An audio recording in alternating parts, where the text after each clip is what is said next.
Hi, I'm Doug Stanford, and I'm going to talk about my assembled base plate for my Sony a6300 rig.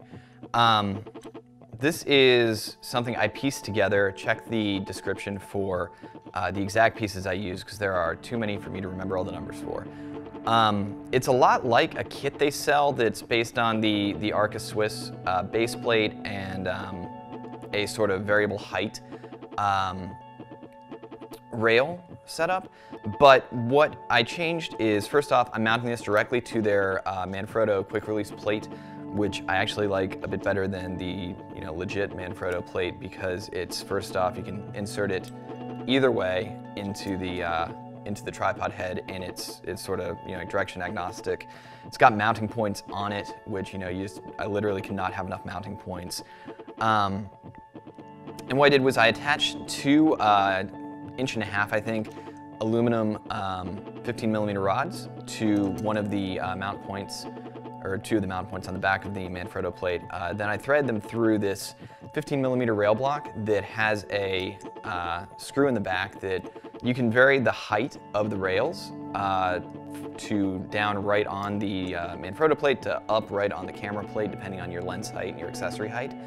And then it ends in this Arca Swiss plate up here, which I really like for a couple of reasons. First off, it's pretty simple to pop in and out when your camera's on it, but even more so when you're mounting to a cage. It comes with two 1/4 inch thumb screws right there already on. I've replaced them with Manfrotto thumb screws because I replace all my thumb screws with Manfrotto thumb screws.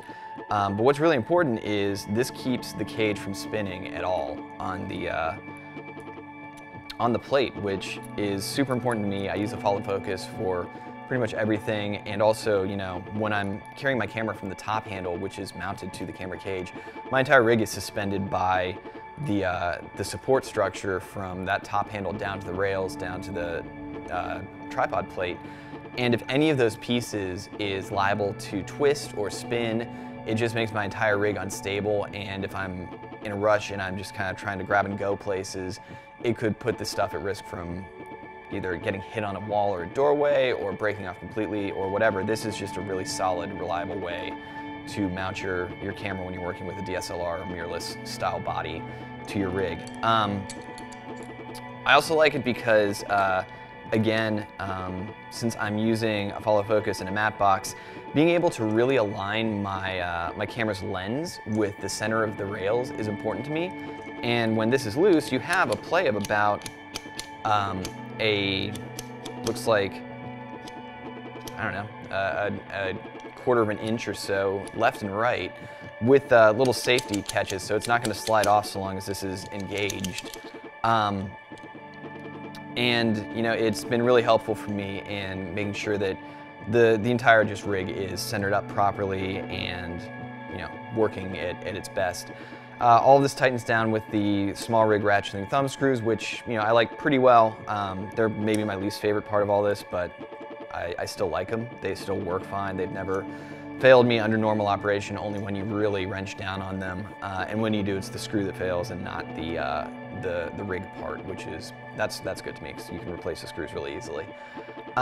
There's of course a bunch of extra mounting points. I've mounted monitors to the front of this when I'm, say, not using a cage, or for whatever reason where I might not want my monitor more attached to the camera itself.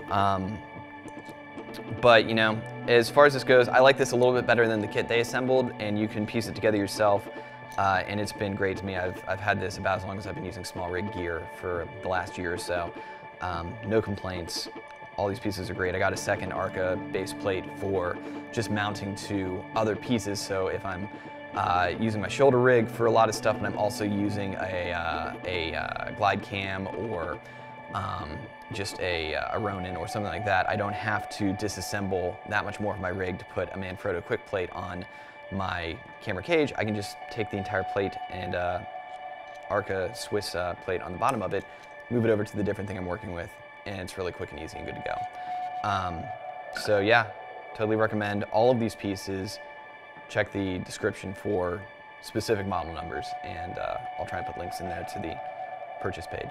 Thanks for watching. Find me on Vimeo at vimeo.com/DougStanford, on Facebook at facebook.com/DougStanfordDP, and on Instagram at @DougStanford. You can find all of my professional work and portfolio at DougStanford.com. Follow the channel for more videos like this.